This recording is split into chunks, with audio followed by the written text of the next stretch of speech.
Welcome to Creative Block. We're your host, Gene. And V, we interview people in the animation industry about their life, work, and hobbies while we doodle jam. We asked people on Twitter if they had specific topics they wanted us to discuss, as well as some drawing prompts. And today with us, we have Megan Boyd. Woo! Hello! So, Megan, I actually met you on a Thundercats Roar show for the first time. It was a crazy time. You joined the show. But before we go into that, because we want to hear about your life. So tell us about God. everything. Since you're Everything. What's your life? Since I was 1? What are your deepest secrets? Yeah. Don't remember much from then. Okay, bad interview so far. No. Okay, let's see. I always loved to draw, the cliche. Wah, wah. But Nice. It's true. My mom was an artist, I guess. She super artsy oil paintings all around the house. Oh, wow. So Okay. always used to that.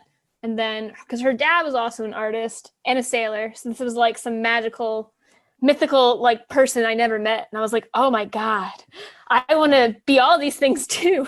Yeah. It just felt so cool.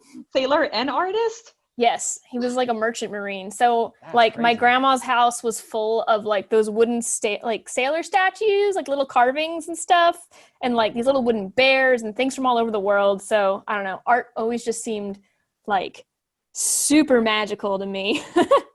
Dang, okay. That's interesting. Yeah, so that's the early life. Dun dun. And then let's see. I don't know, drawing in school, kind of like the thing everyone else always does. I was really into Neopets and virtual pet sites. Nice. Yeah. Kind of like brought the obsession of wanting to draw even more and get attention for it. We have a prompt for Neopets, so that's going to be I exciting. know. I gotta draw one after I draw this little fancy chicken. Mm-hmm. Fancy chicken. But yeah, they had like these beauty contests and stuff, and you can win Neo points and a little trophy and all this cool crap and bragging rights. And so I was obsessed with it. And I had like a whole method of winning, which was basically just like adopt all. You cheated the system. I did. This is what I did. It was genius. Everybody always had like the Kachiks and the Aishas and all the cute pets. But I was Basic shit. Yeah, and then I was like, I'm gonna get the ugly pets because there's no like beauty contest entries for the ugly pets, and then I'll always win because my art will be Okay, the best. who do you consider ugly pets? And careful. Okay, at the time, the Mohawk was an ugly pet because if you remember its first like design, it like hold on, I'll get back to this chicken, but To be continued on. it had like these sad kind of eyes. Yeah. Wow, I'm really drawing great right now. And then kind of like the snout nose and these weird like kind of ears and this mohawk. And it just had like weird little like He's hairs on every side. Looks fucking high. He was! And I loved him so much. Just looks big. And I just won every single award with him. This horrible Neopet. You cheated the system with this baked ass Neopet. I love that you remember how to draw him because you won so many Oh my awards. God. Thanks, dude. I remember too much from this era. There's like, I can remember elementary school, but middle school is blocked, but I do remember like all of my Neopets. Oh yeah, and then I had this stupid tail. Like, what even is this? And I also had the electric mohawk, by the way. He was really cool. You remember this fucker? I think they were called Kikos. Kikos! They were cute. I had a Kiko too. Yeah, you did? Yeah. Yeah, I had a purple one. That was my favorite. They were great. Yeah, I like made bank on this little shit. And what was it? It was a newer one, the Rookie. I don't remember the Rookie. Rookie was basically like, okay. Wah. Dude, I'm like channeling this. It's like coming out of me. I don't know. Oh, hell yeah. I haven't drawn a Kiko or thought about a Kiko in like 20 years. What is happening to me? The Rookie is like this kind of dude. He was one of the newer ones. Oh, okay. And he had like he was like a praying mantis thing. And Oh, that's weird. I had one that was like a mummy because I was also obsessed with ancient Egypt. It's a whole thing. Yeah, you definitely have to go into that later. Anyway. Yeah. Yeah, so that was my first high of like getting money off art, I guess you could say, Oh yeah. was the Neopet system, which then naturally led to, I guess, going to Akaki boards and all that stuff and DeviantArt, and then getting paid to draw people's Neopets and like Subeta pets and all this stuff. Wow. Okay. Then also like on Guy Online, the same thing. Like, wow, people will pay me for drawing their characters. And yeah, it was like my whole thing. So that's where I basically lived and just got inspired to like draw. I love that you basically realized, wow, I can make a career off of this because you already had a career. Yeah, you're already making money.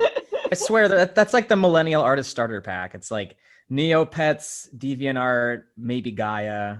It's true. I was on all of those. It was a bad obsession, but it was great. Yeah, I loved that community. And then, I mean, I guess I can segue. Like, basically then in high school, there was this small, like, virtual pet site, because there was, like, a whole boom in the 2000s where everybody could make one. And there was even, like, virtual pet site makers that you could download and all these things. Mm-hmm. And so there was this one called NeuroGalaxy, and they had, like, an open artist position available. And, like, you get, at the time, it was, like, getting paid in, like, perks for the site, which is all I wanted, because I just wanted to say I was a staff artist, and they got it. And I felt so cool. So that was like my first job, I guess. It wasn't real money at first, but that it was like this high of like I had tasks to complete and then I got things for it. And now I'm just going into like all of the virtual pet site stuff that happened. But then our little site got bought by Subeta. If anyone knows virtual pet site stuff, it's another one, competitor to Neopets. So then we started to get real money. Like I got paid. And it was great. I got paid $12 an hour, which was pretty good for like high school and college. It was amazing. Yeah, how old were you actually? Like when you started making money, or like even when you started getting like paid in website privileges, I guess. How old was I? Yeah. Oh my God. I guess like 12 or 13. Holy shit. I was, yeah. That's insane. I will say, like, my dad was always, because he was a computer guy, and so he had gotten me a, like, one of the first Wacom tablets, because he just had this stuff, like, in the office, and I don't even think it has a name. It was, like, the Wacom Graphire tablet. Yeah, that's like, the one I had, yeah. Okay, yeah. Like, I remember you could, like, take off the plastic, like, cover and put your own drawings underneath and snap it back in. Yes, that's exactly the one I had, yeah. Yes! I still have it at home, and it still exists to this day, and it currently has a chibi version of Ron Weasley from Harry Potter that I stole from DeviantArt. That's just, it's just a time capsule living at home. But yeah, that was my first tablet, and so I was just obsessed with, like, I don't know. My dad always wanted to make money off my art, so maybe that's what it was. Because he got me a PayPal. And so, like, I had a PayPal probably when I was way too young for one, but it opened up, like, possibilities. Like, I could buy things and not really need a credit card because the money would just kind of be in this account. Sure, that's really cool. Yeah. So that's how I got paid, too. Man, yeah, so you were hustling pretty early on. I was, and I've never stopped. When I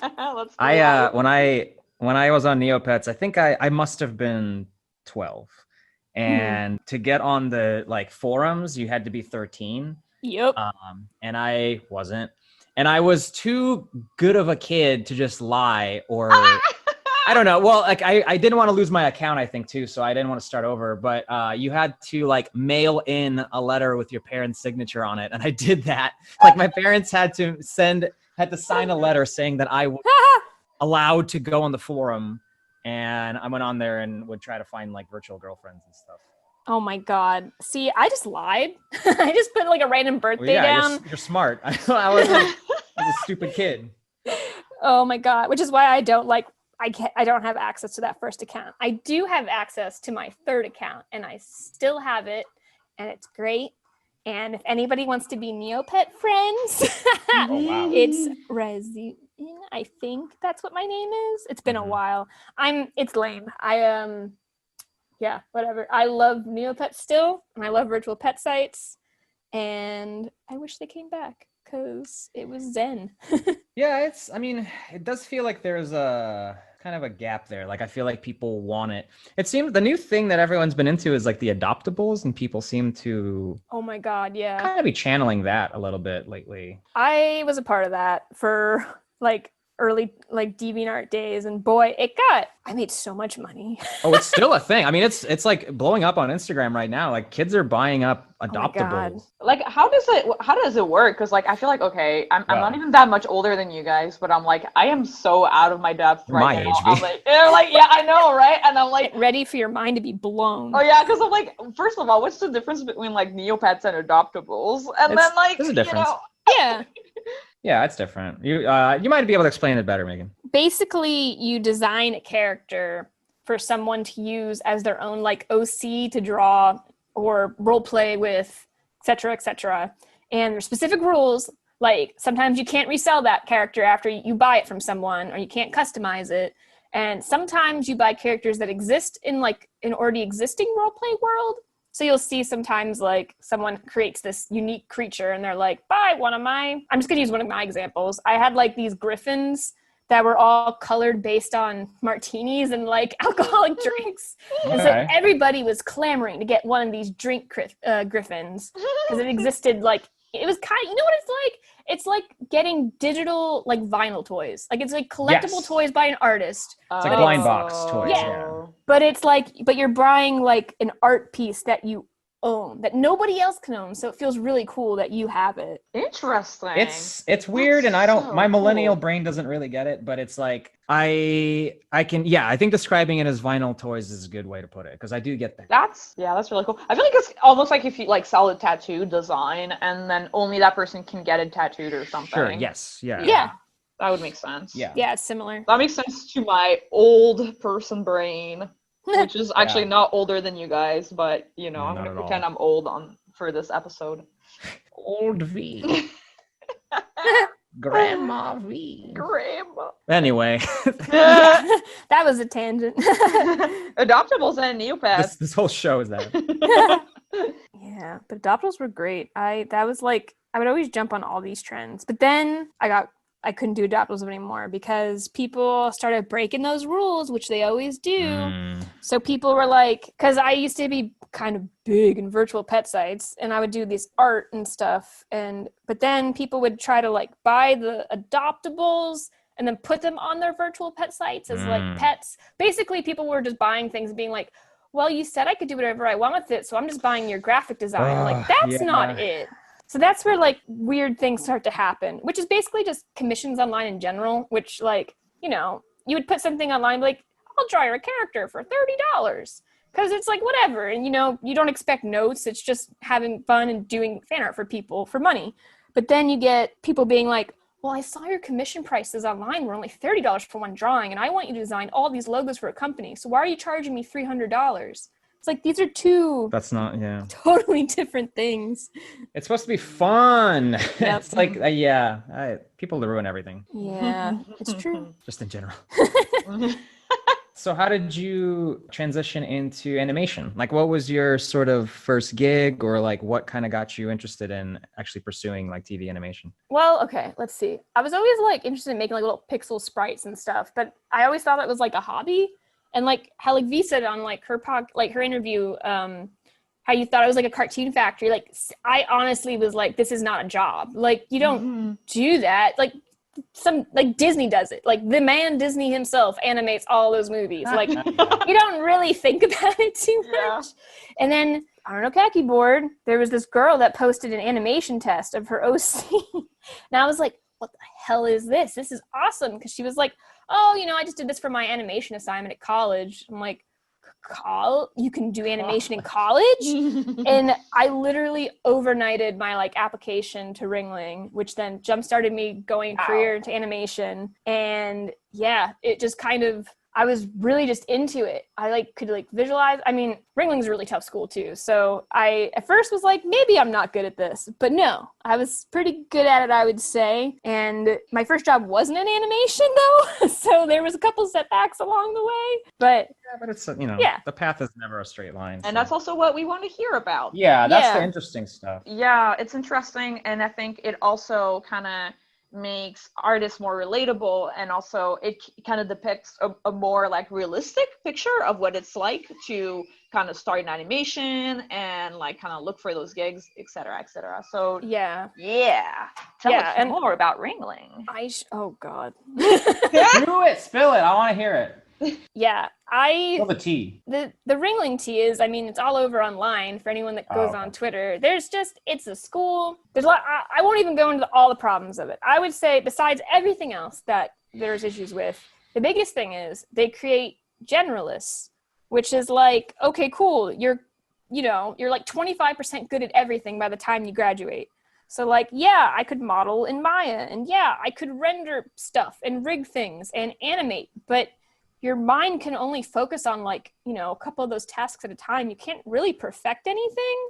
Sure, yeah. So, and then like, story and stuff, I felt like was kind of like bottom of the barrel, because where at other schools, you're encouraged to make this like film, and sometimes you get to make multiple films. Ringling, your curriculum is all surrounded by your one thesis film. Like junior year is all preparing and creating the story for your thesis film, and everything has to go through the faculty, and they have to approve if the story like fits in with the school's tone. So you're not even really making your own thing. Oh, wow. You're kind of making what they want. So basically it's just kind of like working in movies or TV animation. It's like your teachers are your executives, and they all have opinions on what they want. And you kind of, like, for me, Ringling was really, really expensive. And my mom was like, you have to get good grades, because we couldn't afford the school. So my like plan was just do whatever they say, because I have to get an A, Right. So, my thesis film, we don't talk about that. It's technically, it's fine. It's not exactly what I would have wanted, like, it to be, but it is what it is. So yeah, like, you kind of learn a little bit of everything, which is nice, I guess, but also, you don't get really good at one thing. So by the time you graduate, they tell you, they fill your head with like, you're going to get a job at DreamWorks and Disney and all these things. And then the recruiters come and they're like, cool. What do you want to like pursue? And you're sitting there like dumbfounded, like, what do I want to pursue? Like this whole time I've been like, my head's been like divided between like 10 different tasks. I guess I'm okay at design. I guess I'm okay at animating. So yeah, it's kind of like that weird mode of like, I had a Disney recruiter tell me my portfolio was awful in design. And I was like, oh, okay. So which is also subjective, recruiters, whatever. Sure, yeah. Mm-hmm. But yeah, I don't regret going to Ringling because I met cool people there, but I do wish the curriculum, I don't know, was more expanded. It kind of sounds similar-ish to Gobelin to some extent in the way. Well, similar to my school too. Yeah, it's just like, like when I think about it, I also feel you like when you say like, oh, I didn't really have like a specific major that I could really dive into, because when I was in Gobelin, like we didn't even really, I mean, at the time, now it's probably different, but like I didn't really study storyboard. Like we had barely like 3 weeks to study storyboards, so it's like edit and then you just kind of get lucky in your like career path that you just kind of like stumble into storyboards and you're like, I actually love this. But yeah, like the school is just kind of like yeah, for sure. And I mean, exactly what you said too is basically me in storyboarding. Was that like, it was always my favorite thing to do at Ringling, but we didn't really like, we had like concept classes, like none of them, and you kind of like, you were taught like rules of thirds and a couple things here and there, but man, it just, the way it was taught, I like had to unlearn everything after I graduated. It's funny, I looked at my very first like story, I'm doing air quotes, but you can't even see me. I can feel it. Story assignment, and it was like Arachne versus Athena. It probably still is the goddamn story assignment they do. But basically you just have to like, they kind of like throw you in cold and they're like, do beat boards for like, these main points of the story. And I did. And they were all like, I'm going to draw it like right here. They were like these super cool, like Dutch angles. And I was having fun. And I had like spider in the foreground. I don't know. Like I was just having fun with it and like up angles of like people and stuff. And then you went, and after like everyone, showed their thing, they're like, cool, that's all great. Now we're going to learn thirds. And so go take your like assignment and put everything on thirds and make it flat. And you're like, okay. So then you start, which is just the problem of school sometimes, is that they make you draw the thirds over your drawing, and then you're like staring at it like, okay, I guess I have to make this person go exactly here. Oh, yeah. And then make this other thing go exactly here. Yeah. And then you're so focused on like, oh my God, the teacher's going to put the overlay of the thirds on this. What am I doing? That all my stuff just became like super safe and super static because I was so caught up in like the 180 rule and the rule of thirds, which I don't know, sometimes when you're boarding, like if it looks right, it's right, Yeah. Yeah, that's so true. Yeah. Yep, I relate to that a lot. It wasn't until like after graduating that like, and like working in the industry that I was like, oh, I can have fun with this. Like I can do fun things and do, cool staging. I don't always have to have these characters standing right next to each other. Yeah, it sucks how much damage art schools can actually do more than helping a lot of their artists. I feel like that we're going to hear that a lot because it's definitely true for me. And V, I think you talked about it in your episode too. And it's just like going to a school that feels like it's, or our school that's trying to help everyone, but ends up helping no one because it's like people have different goals, but they're not really getting the right information for any of them. And so, yeah, I had, like you said, I had to unlearn a lot of stuff. Like, yeah, it sucks. And I feel like, but at the same time though, like we all agree too that like when you go to art school, that's where you meet like a lot of cool people. I feel like sometimes art school, like the number one thing about it is that you build like a pretty strong network just because you meet all your classmates. Yeah. Mm-hmm.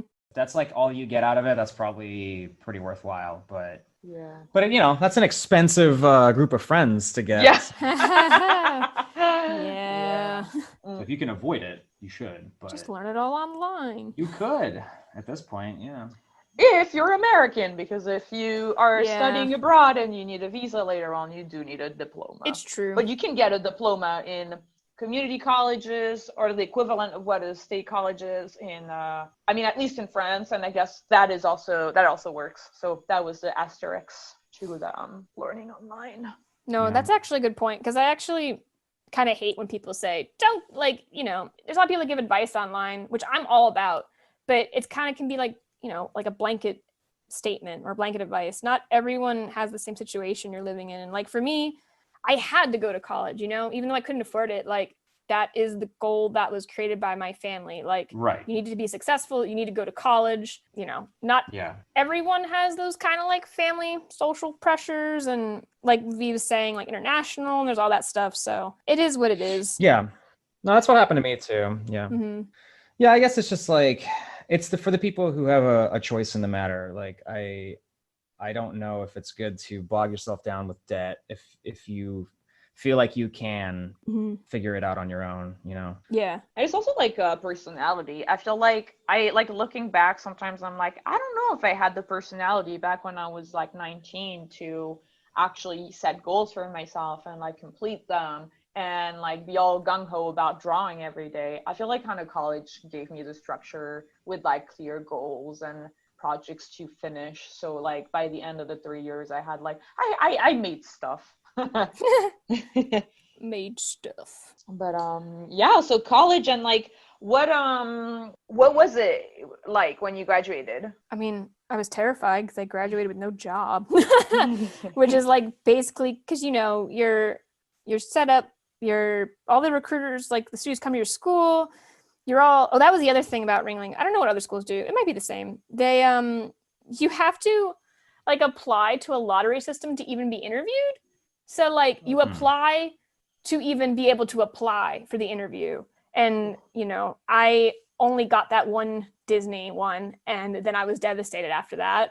And then there was another interview where they did like an open one for like 20 people in the room. And the recruiter and this guy basically just told us that he was disappointed in everyone. Oh, and it was like, damn. Because, we're all in there excited, like, oh my God, we got this interview with this big studio. And this is so great. Look at all of us. And yeah, there's like 20 of us. And they had donuts on the table too. It was so weird. And the guy came in and was just like, I just got to say, I'm really disappointed in the school this year. I'm disappointed in all of you. You really could have like put more work into this. And we were all like Is this a joke? Is this a prank? We've just come off of like the 24-hour labs, like working till like 3 or 4 a.m. on our thesis, and Shit. this guy is just telling us we didn't do enough, even though half of us probably almost died over these deadlines. So yeah, you graduate and you're like, God damn. But there was one interview that had nothing to do with Ringling, or it did have something to do with Ringling, but nothing to do with animation, my curriculum, which kind of started everything, was that Hasbro would come to Ringling for the game art major, because they're all they learn ZBrush, and for toys, you sculpt a lot of toys in ZBrush now. Mm-hmm. So they always came over to like do the ZBrush thing with game art kids. But then this one year they happened to have a product designer come who was just curious and like, hey, I want to see, some of the art stuff. And so I got that interview, and what I ended up showing him, he was kind of like, he was like, the animation stuff is fine. And then in the back of my portfolio, he's like, oh, now this is great.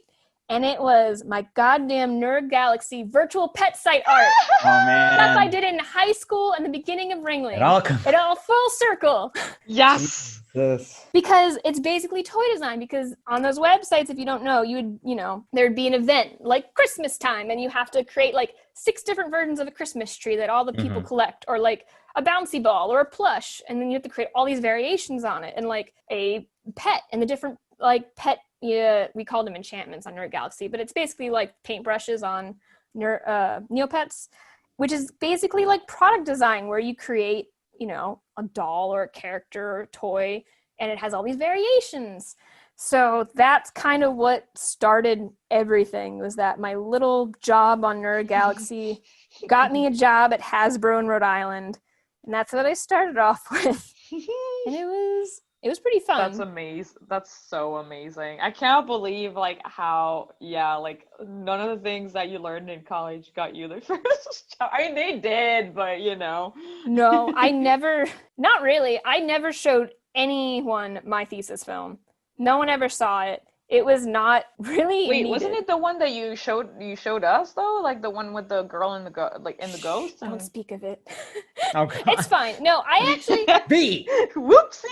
I still think my idea is golden. It was really cute. I'll say what the idea is. It's basically a hairstylist at night in her salon, like wrapping up. She's about to leave, but then all this ghost stuff starts happening, and she's haunted by basically one of the ghosts from The Ring or The Grudge, the super long hair. It's this whole thing where the ghost is about to get her, but when there's this turning point where the stylist is just like, she screams because she's the ghost, but twist, she screams because she's like, oh, your hair is awful, and then gives her this haircut and defeats the ghost.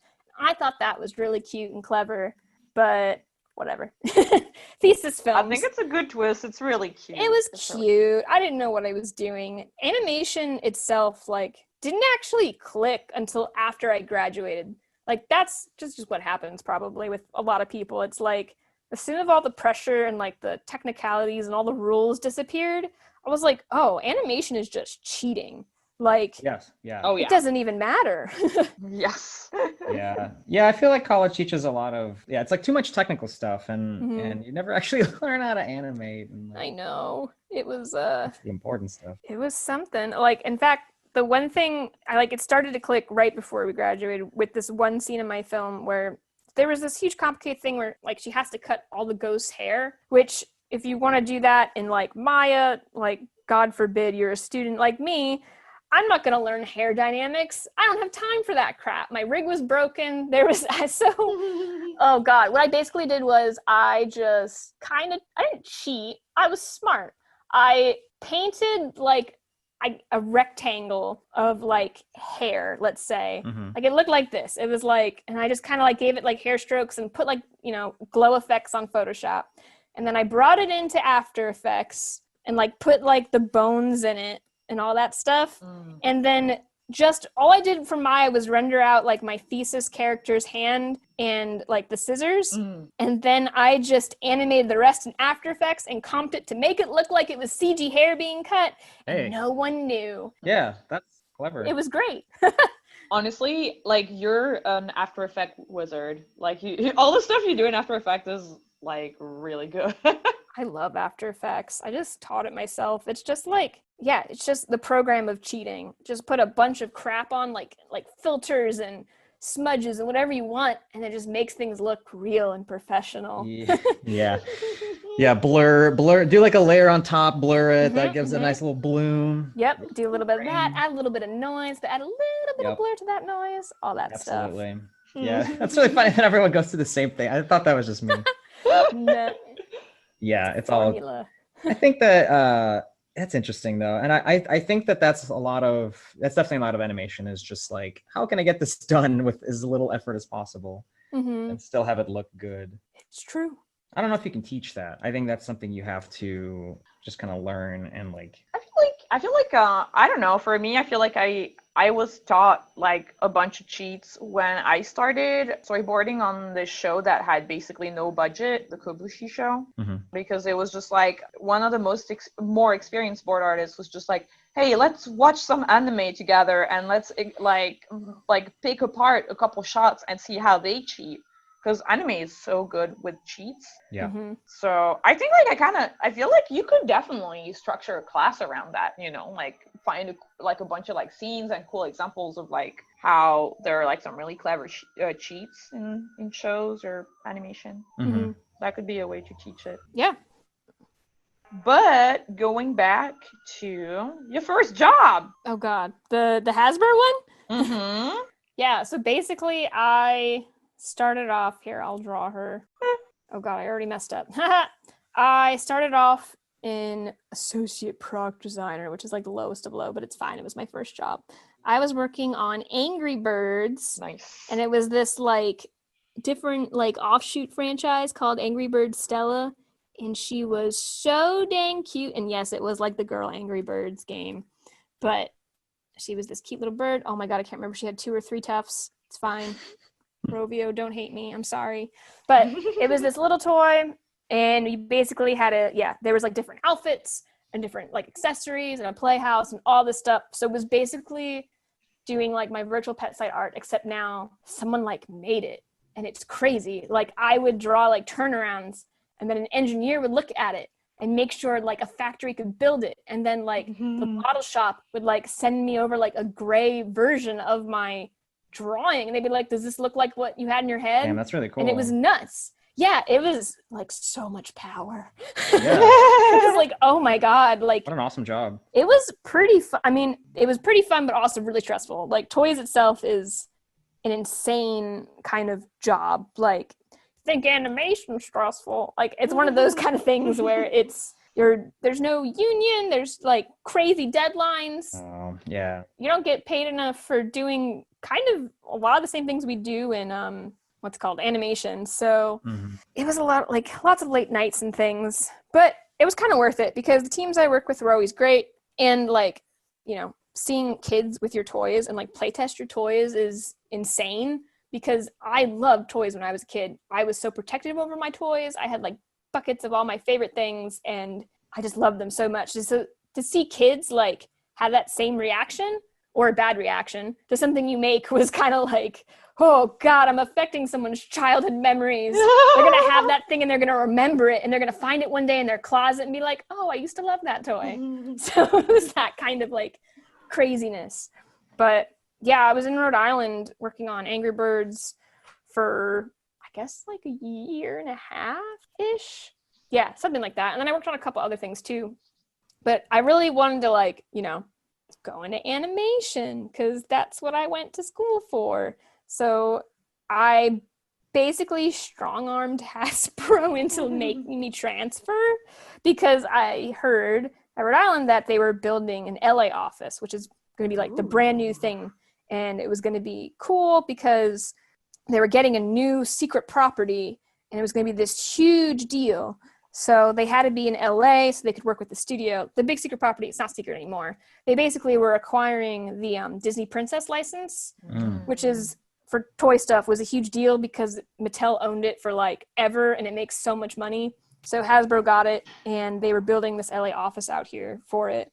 So I was like, I want to go to LA. I'm going to LA no matter what. So I quit or I'm going to LA, which I don't know is the smartest thing you should do and tell your employer. But that's basically how I prefaced it. but it worked in my case, so the risk was worth it. And then I moved out to LA and I lived with Carl. And then I just started working in like this startup Hasbro studio. And it was pretty cool. Like I did some stuff for Disney Princess, but I ended up being put onto the DreamWorks Trolls team before it was announced as a thing, like the whole big Trolls revival. And it was like amazing. Like I still talk to those people all the time. It was a really fun, like little crew we had. And I love those little trolls so much. They're so cute. They are really cute. The designs are so good. I know. They're so good. And it was crazy being like, because, you know, you have to build and make toys like years, like a year and a half, 2 years in advance of when a movie or a product, like anything comes out. Because toys take forever. You have to like, not only have to do all this designing, then it has to like be manufactured overseas. And then that has to be put on these huge cargo ships that get sent all over the world. And when I was there, apparently there's only like 2 times like stores stock their shelves. Oh, really? So like March was one of them, and I think January was the other. So like if you want to get new toys, those are the times to go to the toy store because that's when they're like the official stock time happened. Except for Star Wars. Like so Star Wars, because it's Disney and it's Star Wars, they can do whatever the hell they want. So if they want to like have their toys hit the shelves on any date, they can. You can't stop Star Wars. Yeah, this is really interesting. This is really interesting. Okay. Yeah. So, you know, so those are basically your deadlines is like, okay, it has to release at this time or this time. And of course, all the studios want you to release, you know, when their movie comes out, but you can't always do that. But yeah, so it's kind of weird. So like in Trolls and like other like movie properties, you're basically developing these toys when the movie's not even done yet. And sometimes you're starting when they only have development art.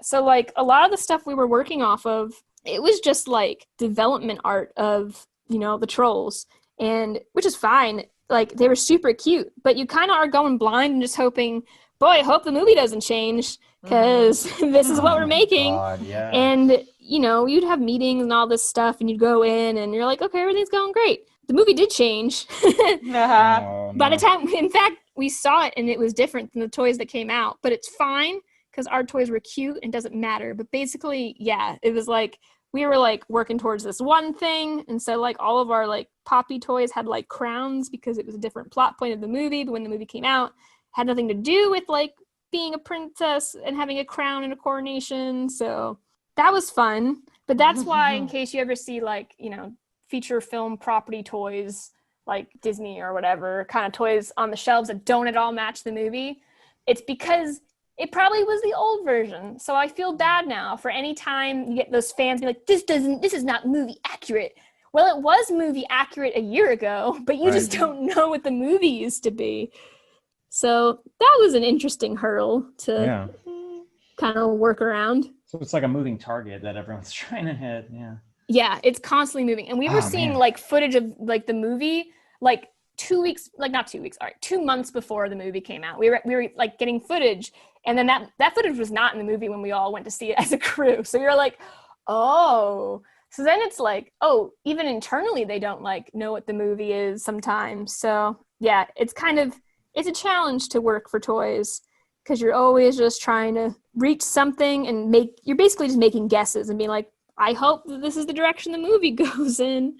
Yeah, absolutely. Wow, that's so crazy. Because that's a really I don't know much about that industry. Like I would love to make toys. I was actually looking into getting quotes to make like a small run of little like resin figures today for something secret, but it's expensive. And yeah, that's interesting to know about like how the big companies sort of do it. Yeah, it's very expensive to make your own toys. But hey, if you want pointers, just make sure you make things flat. Because as soon as you make things like not symmetrical, then you have all these different like, they have to make a bunch of different casts and molds, and it's very complicated, which is why most vinyl figures are like Funko Pops, where it's just like shaped like this, and they have their arms splayed out because basically the mold is just like 2 pieces. That's all you have to worry about. But as soon as someone wants their arm forward, you're screwed. That arm has to be made in a different mold. Yeah, and it's all just painted on, like all the details painted on. It is painted on, but they also have like, it was called like Tampo. So basically like you give them vector art. So the eyes would be vector and they would all be different. Like you have to call it the Pantone colors. So this would be like the eye and then the iris and like this and this. So, and then, there's the black, whatever.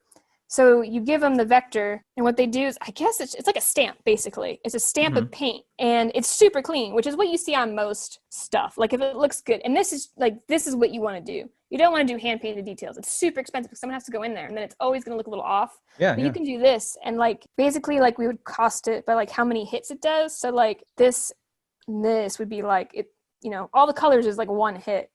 So you'd have to, like, it was, like, math involved. Yeah. Whoa. If you want, so there's like the eye, like if this was, I guess I have colors in here, don't I? Yeah. They're not So great. if that was like red, the red would be like one hit. The black would be 1, 2, because of like the eyelashes. So I guess that would just be like one hit. And then the white would be behind it. So that would be like 4 hits, which is pretty good because then you dupe it to the other side. So that could be all done at once, which is why faces and toys are pretty flat. So they can do the eyes at the same time. It's a whole thing. That's why Disney dolls and like Barbies all kind of have the same shape because gotta save money so you can have cool hair and cool outfits. This is fascinating. Yeah. Toys. I assume there must be some automated process for getting the color on the toys, but I had no idea. I had no idea how that actually was executed. It's pretty cool. Like, it seems complicated at first, but oh my God, these legs are broken. Once you get the hang of it, it's like, oh, okay, this all makes sense. Like you start like, I don't know, your brain just starts working in 3D and you're like, okay, how would the machine like figure out where to like press these colors on and all this stuff? Damn. So how do they, I don't know how much of the process like as far as the factory, but like they obviously like they have molds, they probably have, do they have colored plastic that they sort of use? Okay, so they like put colored plastic through a conveyor belt but then like how does it get that specific with those stamps, like because it seems like that's really hard. If it's vector, you can like basically just print exactly what you create as long as like the plastic isn't like super groovy, like if there's not a lot of bumps, you can go nuts with it. Like I'm trying to think. I feel like, I'm looking for an amiibo, but you don't see an amiibo here. I think a lot of like the details on the amiibos are hand painted, but that's why they're so expensive. Yeah, like most like vinyl toys and stuff, like those collectible ones, a lot of that is just the stamp, like the tampo, which you can see when it's super clean. Like if you don't see like brush strokes or anything, like that's all hand when it's brush strokes. Yeah, so like the Funko Pops are probably all stamped. Most of it, yeah. And they also mask it, which is why the Funko Pops can be kind of sloppy. So you'll see like color bleeding on the edges sometimes. I see. Because they'll have a mask and then they'll just spray like the color on top. And depending, you kind of have to work smart too, because you obviously don't want to spray a light color on a dark color, because that means you have to spray it twice. Because if you only spray it once, it's not thick enough and you'll get like that weird like see-throughness. Sure. So like when you're designing, you want to be like, okay, you want to make a light color. So that way you can, spray a dark color. You don't have to do it once. It's a lot more, saving money and all that stuff. Oh boy, man. Yeah. That's a lot of problem solving to have to consider. And then basically you're given a price point. So like marketing and engineers are like, okay, this, I'm going to erase this little mushroom guy because he looks bad. But like you'll get a price point and you're like, okay, this is like the $4.99 figure and this is the size of your box.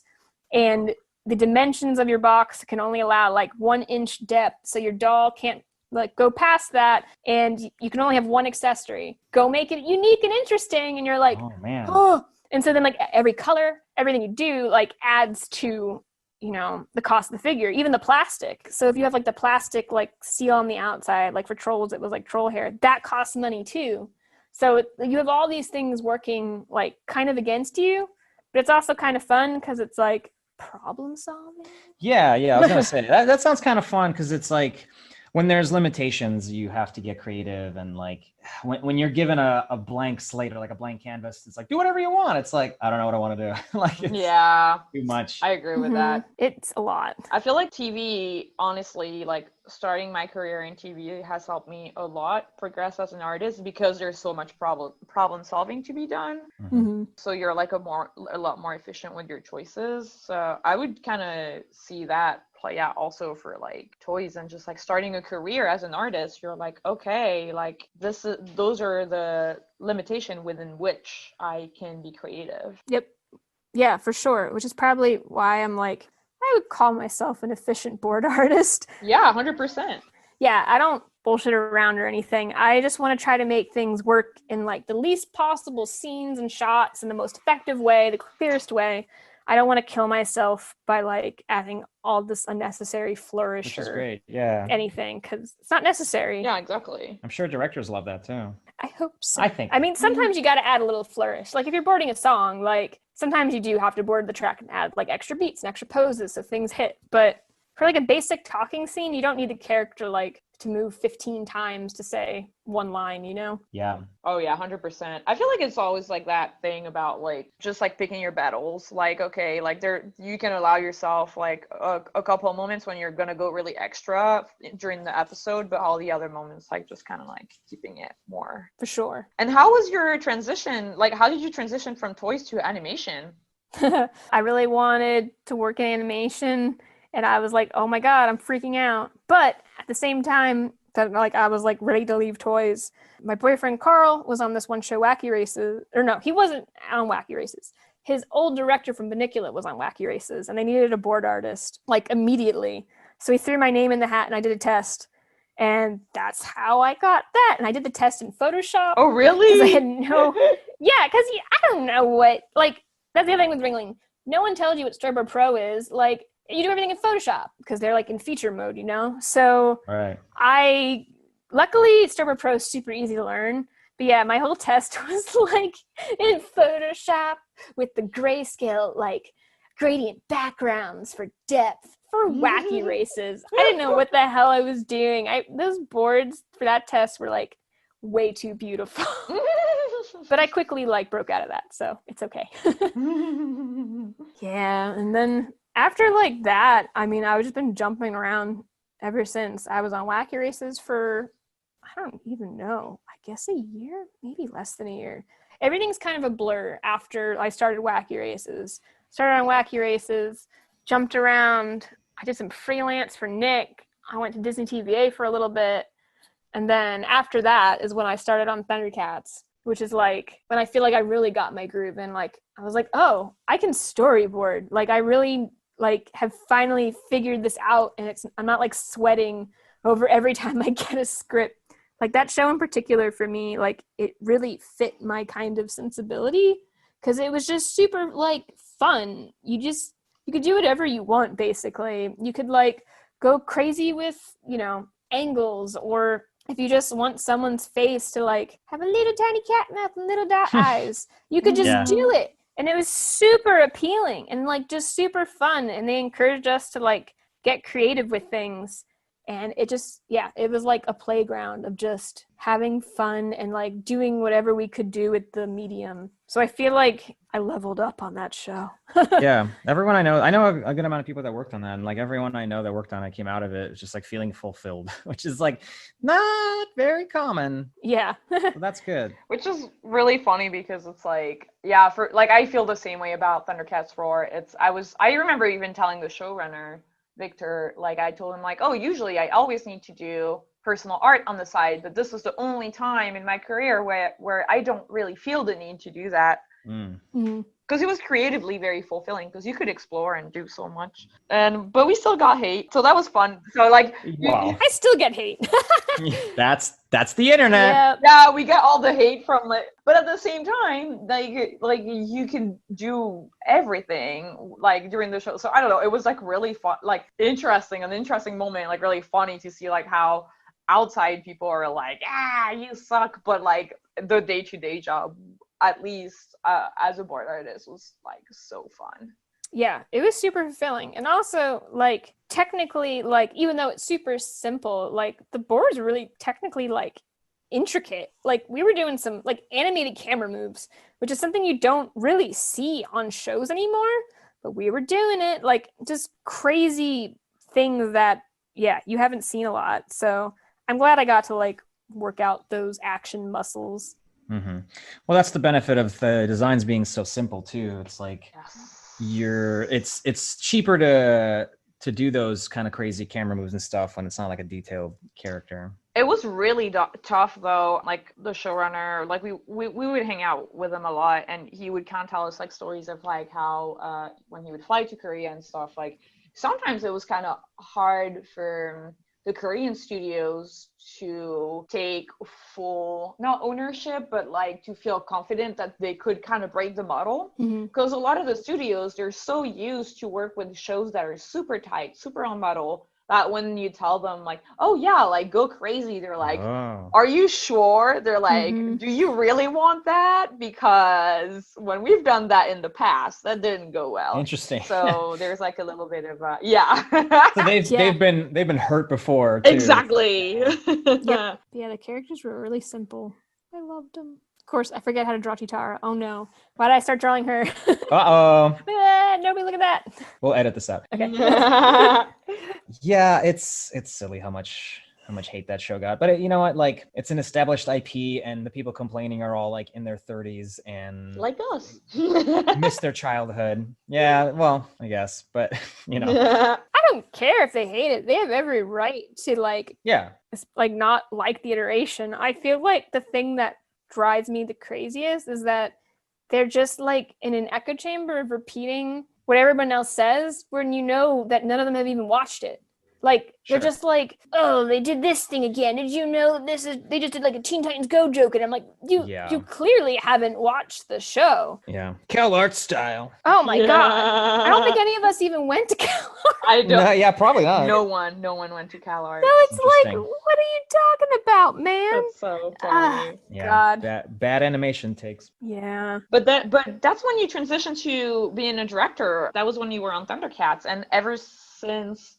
Yeah, tell us a little bit more about like your career, the transition between boards and directing, and also like the other gigs that you went on. Oh, yeah. So like, at the very end, one of the directors was leaving Thundercats. So then I got the opportunity to step up, and it was great. And so I was like, I was able to get more ownership like over the episode, which is, I don't know about everybody else, but like that's something I've always wanted to do. Yeah. I'm like also really like satisfied by like leading a team, and it's just something that I think I like. I don't know why I gravitated to it so much. Maybe because it was like something that I kind of did at Hasbro, where basically like when you work on a toy, it's you are the boss of like this thing you are making. So I was already pretty kind of used to that situation. So when I jumped on the directing for Thundercats, it was kind of like a similar thing where like you're hitting all these deadlines. You have to make sure that like your product / show is like hitting the budget and hitting all these like criteria. So it's, like one of those things where you're problem solving. Like it might, for some people, like directing might not be as creatively fulfilling depending on the show and the production. But for me, like I get a lot of satisfaction from making something from start to finish and like seeing it through. So directing's been really fun. Like after Thundercats, I had jumped on back to boards just for a little bit on Cuphead, which was also a super satisfying, amazing show.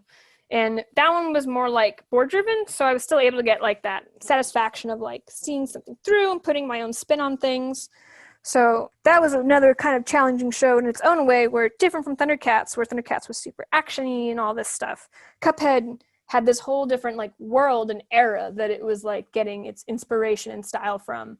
So like, every show you work on, you have to like change your sensibilities and all that jazz. And then let's see.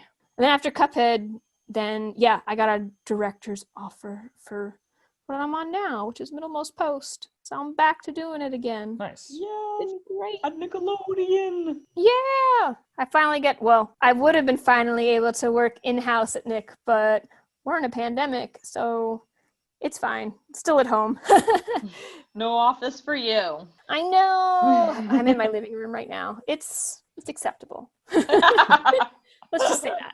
It's sort of like having an office, I guess. Sure. I have a couple dividers up to block myself out from the kitchen and my cat. It's fine. Yeah. Everything's fine. God, yeah, we make do with what we were stuck with when we all got stuck at home. Yeah. Well, that's cool. Do you want to ask about inspirations now? Like we've been... Okay. Because that's Jean's segment. That's my segment. Oh boy. Is it my segment? Is that okay? Yeah, it is your segment now.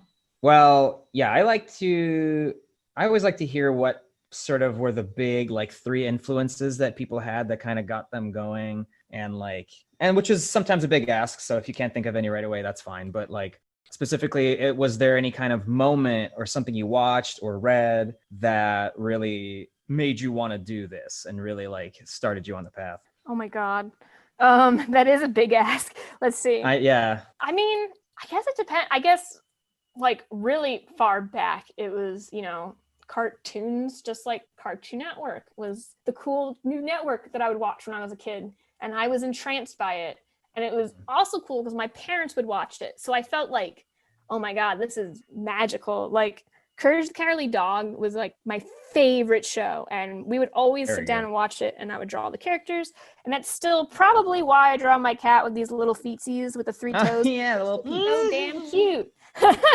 So that probably has always been seeping into my subconscious, especially like all the textures in that show. Like I have always kind of gone nuts with textures on my art. I don't care. It's great. And Courage the Cowardly Dog, all those backgrounds and things, it was like mixed media, different styles. Yeah. It just, man. That show's gorgeous. Yeah. Bread and butter. I loved it. And it was creepy. I love like that creepy, cute sensibility so much. And that show just was that, like you loved Courage. And even like some of the monsters were like sweet and endearing. Yeah. Even though it was absolutely terrifying. So I would say that's like a big one on my list. Courage is great. I think that there's not enough horror, like kids horror, which sounds weird, I guess. But we, like our generation grew up with it and we loved it, and it seemed to do well. I don't know. And it just kind of like fell off. It disappeared. Nobody wants to greenlight any kind of like horror kids animation or horror adjacent. Yeah, I don't know why. It's been something that they've been kind of like looking into again recently, I think. Like, I don't know. I've kind of heard that like that's something that like execs have been like kind of considering. Like, yeah, I've heard that. Yeah. Yeah. But I feel like also probably, I don't know, at least in France, I don't know in the US, but at least in France, and I think it's still going on right now, there was this whole trend that like you absolutely cannot scare the kids. And there was even the word that they would use to describe anything that is remotely kind of making you uncomfortable.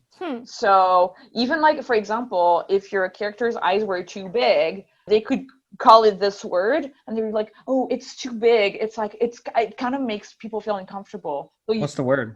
In French, it's anxiogène, but I don't know. It basically means no, I'm just curious. Inducing anxiety. It's like anxiety inducing, I guess. Oh, I see. I can hear that. Yeah.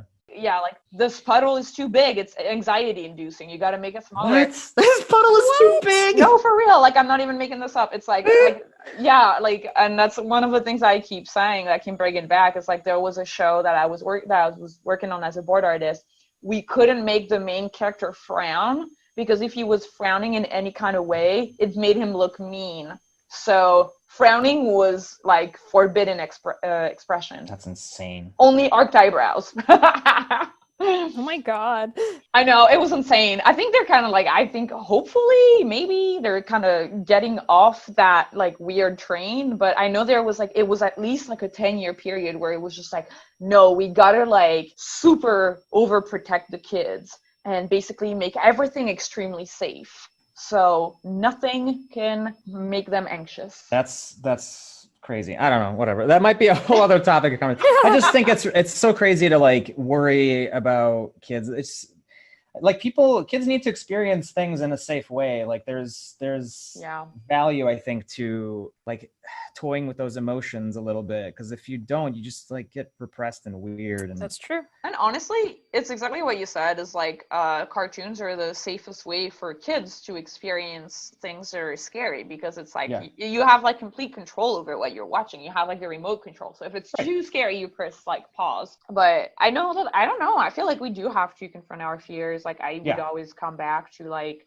picture books that had like really, like, I don't know, I was super scared of dogs when I was a little kid, and there was like this book with like a super scary wolf on the cover because it was like all like gnarly and like snarling and stuff, and I was just like, every time I looked at it I was so scared, but like I would kind of like, it was on the shelf, I would kind of like slowly kind of like take it out, like take a peek, and it was like, oh, and then like put it back.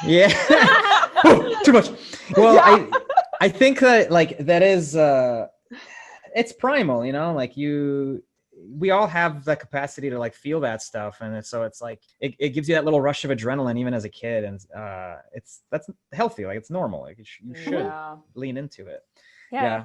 There's probably even a study or something recently that came out that like execs are like, oh, probably we should be making more scary shows. I promise you that's like, I feel like anytime there's any kind of change, positive change, it's like a study came out. I believe it. Yeah. So like what other sort of are there things outside of animation that that you really enjoy that kind of fuel you, or you feel like were an influence on you? I get like television that's not cartoons. As Sure. V knows, I love the Fargo TV series Mhm. so goddamn much. It's insane. Okay. I like rewatched the second season a bunch of times because it's just cool. Like I don't know, like I know cool is such like a lame word, but it really is just, it just bleeds cool.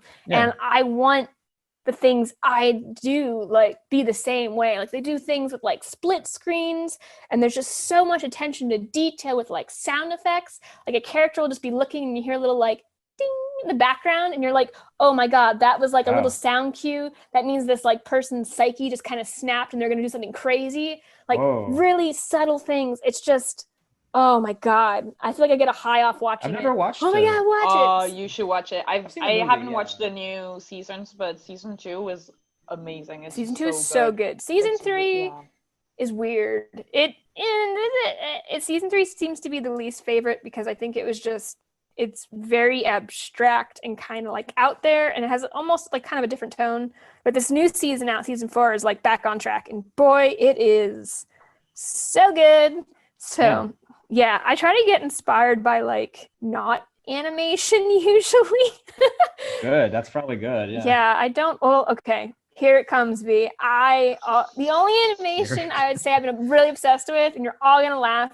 I love American Dad so much. I think the writing is great, and it's also so funny. Like just for like the things of certain timing and like editing jokes. Like I really appreciate stuff like that, which is like similar to Fargo, where there's just certain sound effects or like the way a character would do a take that just makes things like go from like an 8 funny to like a 10 funny. And those are the kind of things that I just get like all my satisfaction from. It's just stupid little clever things that someone like took an extra 5 minutes out of their day to be like, but what if we did this? Like, it's just, I don't know. It's like the opposite of lazy writing. It's just, it's so good. And I know everyone hates Seth MacFarlane, and it's fine. And they have their dumb little eyes that look like this, and I get it. The adult animation. My God.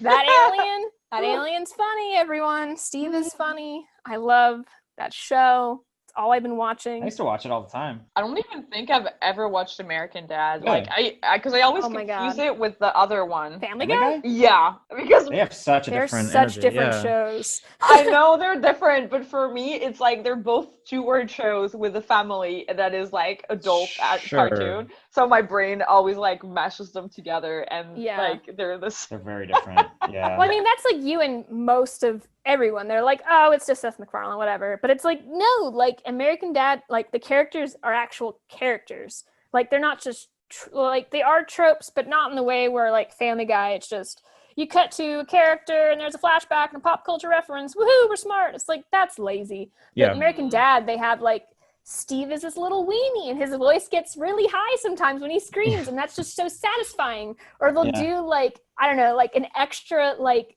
beat of these characters like looking at each other awkwardly, and then they'll say something unexpected. It's just, I don't know, really satisfying. They also do like lots of fourth wall stuff, which I always get a kick from. I love kind of like fourth wall humor and acknowledging like the tropes you're in.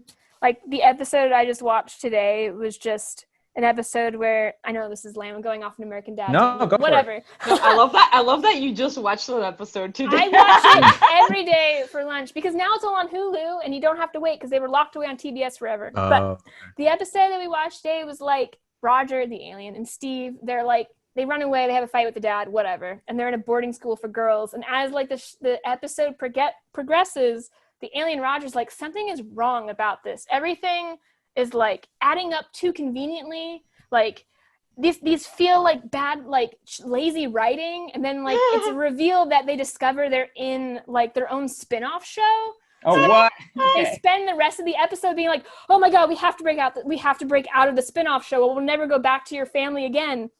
So they're trying to avoid all these tropes, and it's just like that shit is so satisfying because, like, I don't know, we all work in the industry, so being able to like see something where like it's all about what we do, but like in a really funny, unique way, I love it so much. So Yeah, that's really that's my fun. shout out to American Dad. I don't think you're alone in that. I think Please watch it. I think people like to, pretend like they're above it, but I think a lot of people watch it. It's like it's super successful. Like it's a huge show, and yeah, so, like, and and it, like everyone has to stop taking themselves seriously. Like I don't know. Sometimes entertainment can be great. Just because it's another sitcom show doesn't mean it's bad. Like yeah. there's value in everything. I mean, I love all my stupid Food Network shows, whatever. Like it's fun, and then you get ideas off of all these weird things that you wouldn't think would ever like connect to what you do, in your real life. But 100%. it all inspires you in some weird way. Yeah, exactly. That's why I'm like really excited that you also mentioned Fargo and just like things that are not entirely like animation, because I do think we get inspired by things that are not just animation. There's like so much other content. There's like real life. There's just like all this other kind of stuff that we need to pull from in order to make the content like new and fresh. For sure. Yeah. You mentioned that you have a love of Egypt, and I want to circle back to that. Oh no. Okay. Oh yes. Okay. Now is the time. So my obsession, and I think it was probably because of the Mummy movie.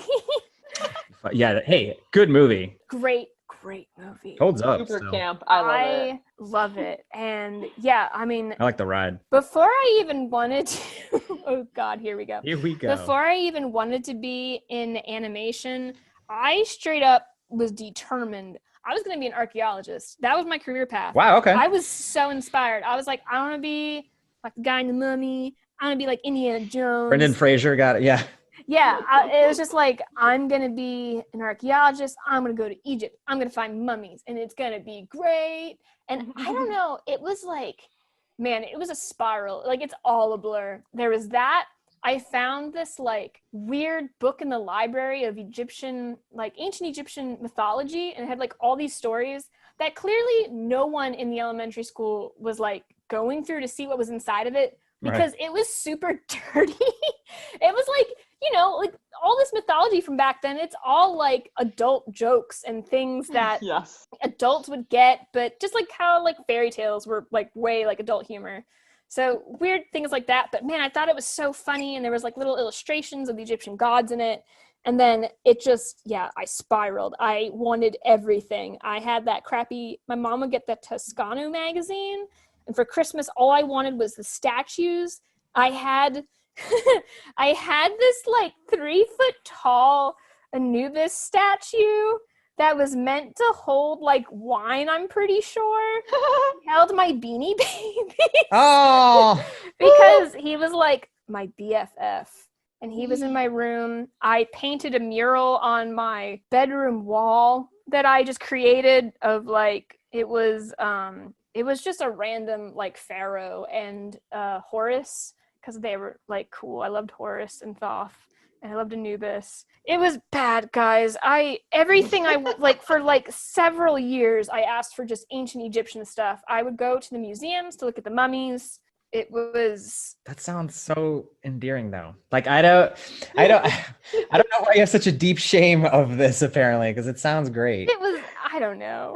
It's like different. Like not a lot of like. I feel like there's like, at least so far, we haven't heard that many stories about like people that were like really into a culture, like, yeah, or that like wanted to go to museums because they were really into, Yeah, That's, I guess that's true. That's great. I'm pretty sure my parents thought it was weird, but I'm glad they like indulged me in it and like bought me stuff that involved like archaeology and things. Like, because Right. I grew up in New Jersey, so I was close to all those museums. But yeah, like several birthdays in a row, I would get, I got this mummification like kit that was basically like you got this little clay dead guy, and he was like two halves. So it was like this like weird little dude. I'm just gonna draw him here. La la la. He was dead as hell. Dead as hell. He had like a little like kind of diaper wrapping on, and yeah, he would open up, and there's like the rest of This is him. so good. Yeah. And it was full of his organs. Wow. So then you would take out his organs because you have like they had a little book. Yes, it had a little book to show you how Yeah. you would mummify. They like put them in jars, right? Yep. So you had little tiny jars. This was my like Barbie. I just can't believe how realistic it was. That's the thing. Oh my god, it was. This is like my favorite thing. Like This is awesome though. Like I would do this. yeah, so you had these little jars, and it had like the little heads, and yeah, it would come with like the organs. I forget which ones now. I know maybe the heart, kidneys. I think it's like heart, stomach. Probably the brain. brain. No, yeah. it wasn't the brain. Really? Yeah, Okay. the brain. I remember this. Oh my god, I'm having flashbacks to everything I learned. The It's all brain coming I back. remember in a book they showed they would like shove a stick up your nose to scramble your brain. Yeah, I Yes. do remember They that. would just Yes. they would like throw it out. Oh, okay. Yes. Like it wasn't That's the part that doesn't matter. it was everything like here, like in your core that was like safe. Interesting. Maybe intestines? I think the intestines was the other one. Okay. I remember a squiggly piece. I love that they didn't keep the brain. They were just like, nope. Oh yeah, Yeah. it's some weird goop. Forget that one. Fuck this shit. But yeah, you get the 4 jars, and then you would put each one into the corresponding, jar that had the right animal / godhead on it. And then after you did that, they gave you little paper. You popped them out of like a piece of like cardboard paper of like little scarab beetles and like charms. So like, help the mummy like on his way to the afterlife. And you'd like put one like on him, and they gave you like cloth, which I'm pretty sure was just like gauze, like bandage gauze, and then you'd put them back together. All the stuff was out. You wrap them back up like a mummy. You shove those little charms in there, then you put them into the sarcophagus, which happened to be like the container you bought it in. It was like painted like a sarcophagus. That's cool. And then you were done, and you mummified That's your mummy. efficient too. I mean, we It were just was talking about great. like toy design, and like that sounds like they really thought it through. Yeah, dude, I was obsessed with all this stuff, and like, so I had that, and then a part of him also it came with like little ancient Egyptian like board games that they used to play. Oh, I think cool. one of them was kind of similar to like checkers, so I'd always play with those. And some of the things I had were really lame. I had like a blow up mummy, like it was like a sarcophagus that you just bought from like the Naturalist Museum. He kind of looked like a punching bag. He was on my shelf. He was great. I had this teddy bear that my mom like made look like an archaeologist. She like gave him a little vest and like put all like these tools in his belt. It was very cute. I really wanted to dig up mummies. There's probably some weird existential reason behind that we're not going to go into. But I don't it's know. fine. when you're a kid, you just like latch onto like a concept. I feel because I had a moment where I got really into medieval shit. So I had my Egyptian moment. Like I got really into knights and wizards, and I burned myself out on it so hard that I hate it now. Like I don't like high fantasy stuff. Oh no. I find it really boring, and like I couldn't do Game of Thrones. I don't care about Lord of the Rings, but I was really into it when I was a kid. I had So no idea. That's so funny. yeah, no one knows that. Now everyone knows, I guess. I'm sorry. No, wow, this is a safe space. But yeah, I get it, and it's just it's something about. But I was into like Egypt stuff too. Like I get it. There's an air of like mystery about it, and Mhm. they were just like good graphic designers. I don't know, like all of the The art was great. yeah, like there's something about Egypt that it's just like that shit slaps, man. It Egypt- really does. And maybe I like just hated my own religion at the time. I'm not religious now, but at the time it's like, oh, I got this one guy and that's it. But man, ancient Egypt had all these cool things, and they had animal heads, and it was just magical. Something about it felt so just, I don't know, like real and authentic, and it just really clicked in my mind. It was Yeah. like Yeah, and then of course Prince of Egypt came out, and I was like, oh that's right. man, now I got animation that's all Egypt themed. Oh my god, it was a lot going on for me. Yeah, all of the like the mythology of it, I guess, is really fun and cool, and like like cool animal head people. Did you ever read Pantheon by Hamish Steele? I did. I love that. It's great. Yeah, it's a really good just like adaptation, I guess, of the Egyptian pantheon. That's cool. No, I mean, but like the reason why I ask is because I find it interesting what kind of things, you know, kind of combine to make people who they are as artists and everything. And so it's like nothing is lame. Nothing is like, I think it's all interesting because it all shaped us, and yeah, that's cool. Is there anything else like that comes to mind? I mean, I guess the other thing I was obsessed with was just like role playing with my friends at the time. Sure, like, yeah. Yu Yu Hakusho was like the big thing. Oh, and that like I didn't really watch much anime. Like for me, it was basically whatever was on Toonami. So like it was Dragon Ball Z, Yu Yu Hakusho, and then Adult Swim. It was Wolf's Rain, and I had this group of friends who we were obsessed with these shows. And we made our own OCs for them, and we had our own pro boards for them, where we role played them. I feel bad for all the main characters because we killed everyone off. Because we were like, literally, like the first post, we're like, Kuwabara died. Dead. Because nobody wanted to role play him. Oh, come on. Sorry. Kuwabara's the best. He's my favorite now. I get it now. He's an acquired But taste. as a kid, I was stupid. You're like, yeah, he's cool. He's got a dragon. You don't really think about it too much. It's an acquired taste, Kuwabara. Yeah. No, he's arguably the best character now. I actually relate to that a lot because when I was a kid, I was like, he's ugly. I don't like him. No. Yeah, he had that weird hair. Oh, He's the most interesting character. I relate to Kuwabara. And also he had like, you know, just that really grating voice. You're like, God, chill out, man. What are you doing? But now as an adult, I'm like, you are the hero of the story. You're like, you know, you're doing everything. Yes. You save the team. You're cool. Yeah. Cool. Did we have questions? Yeah, I also want to like ask about like goals of what you want to do with your like career, or like things that you really want to do eventually, or like just all that jazz. All that jazz. I mean, I feel like you probably heard it a million times, but I want to be a showrunner, like that kind of thing. I want my own show one day. I'm not rushing for it. I will take my time to get there, but. Yeah, like that's something I really want to do. Like my boyfriend Carl and I were always creating ideas together, and we have a couple things that are like on the back burner right now because we're super busy. Sure. But that's the goal. I mean, there's one thing that is all boarded and all done, and I posted a sneak peek about it, which is just PJ and Mr. Yes, which is like an offshoot of Carl's Becky Prim thing. And it's going to be great when I post it. It's almost done, I swear. Yeah. So that's been like my thing, like on the back burner that I've been working on. And I'm also probably working on it in a really stupid way, but it works for me, which is basically just I'm animating it all in Storyboard Pro because that's what I'm comfortable in because I hate Flash.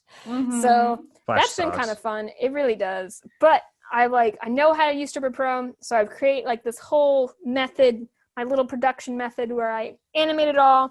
I like put a green screen behind it, bring it into After Effects, I like the color out, and then I add all these effects to it, and I do like all the background designs in Photoshop, and I comp it together.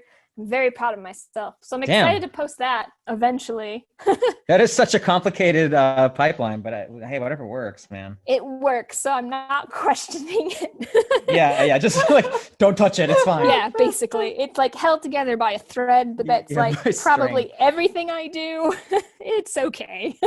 Maybe I've been meaning to try it. Maybe try Clip Studio, because I think that has some animation tools. That's true, but then I have to learn. I know. it. That's why I haven't touched it either. I'm promoting something I haven't even touched, so I don't. Yeah, it might be bad. Honestly, like Storyboard Pro is pretty great to animate with. Honestly, It really is. It's simple. I've never tried. It's all I need. There's something about Storyboard Pro that like just rubs me the wrong way. Like even for boarding, I don't know. I like. really. Well, okay, so I am like Flash is like baked deeply into my. Oh, that's why you started with Flash. Yeah. I'm used to the way the vectors work in Flash, and I hate. Hey, it sucks. I hate Flash, but Mm.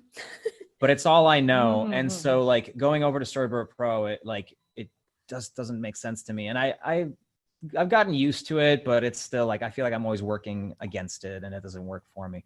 But the more I learn, like there's definitely a lot of just tools and shortcuts that I just didn't know and no one's ever taught me, and like I'm slowly absorbing them. Yeah, I mean, that seems to be the case from anyone I know that started off like really like in Flash, that Storyboard Pro is not their ideal program. And I get it. Yeah. I tried so hard to be one of those Flash people. Like back when like Newgrounds was a thing, everyone was making the little Flash animations. I was like, I'm gonna do it. I'm gonna do this. And then I just saw the timeline with all the dots and my brain broke. Oh yeah. And still to this day, the dots mean nothing to me. I don't understand why they're dots. Just make them panels that I can drag. Like, oh, this makes sense. I can see the length of things. Honestly, I totally relate to that. I feel like for me, the first time I opened Flash, I was like, my brain is broken. I don't get it. It's crazy. Yeah. It took me a real long time. I had to like work really hard to get it. Yeah. Cool. Yeah, V, do we have questions? Yeah, we do have one question, which is, what are some good exercises for beginner board artists to try out in order to strengthen their skills, build out their portfolio? Oh boy. I would say try to board different styles of boards. Like, I don't mean that by like different styles as like this board looks like it belongs in Adventure Time and this board looks like, Thundercats Roar or something, like not like actual art styles, but like different like emotional kind of styles, like board something where it's two characters and they're having an argument, or try to like, practice boarding like a car chase scene.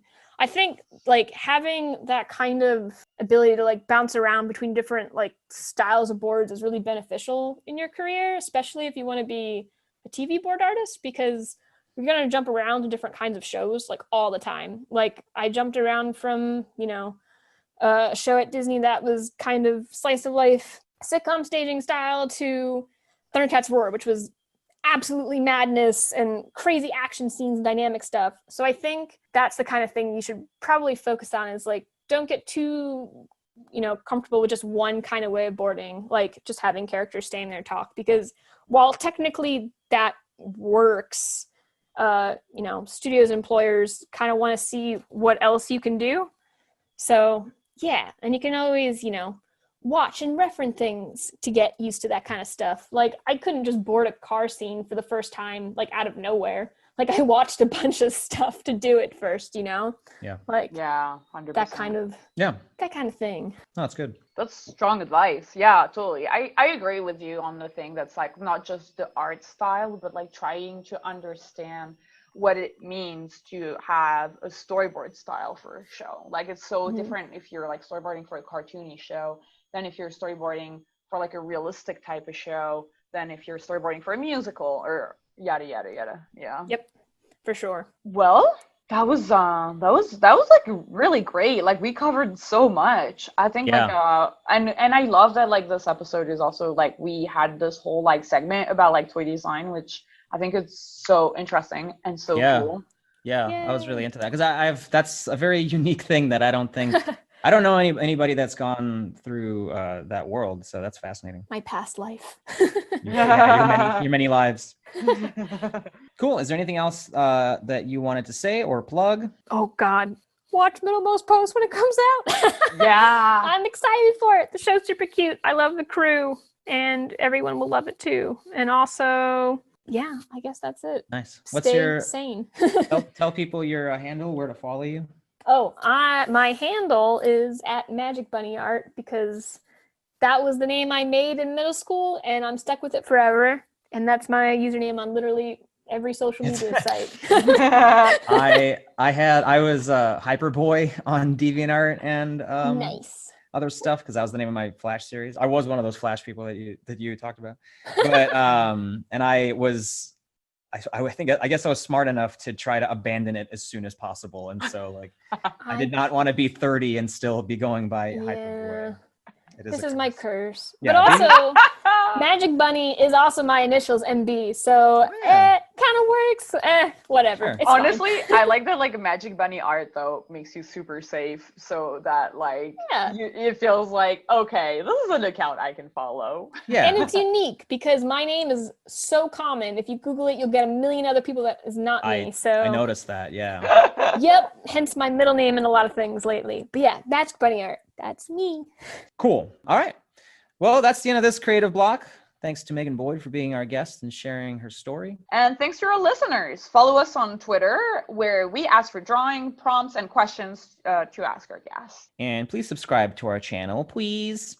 If you love our content, I've been your host, Gene. And I was V, keeping creative, and we'll see you next week. Bye. Bye.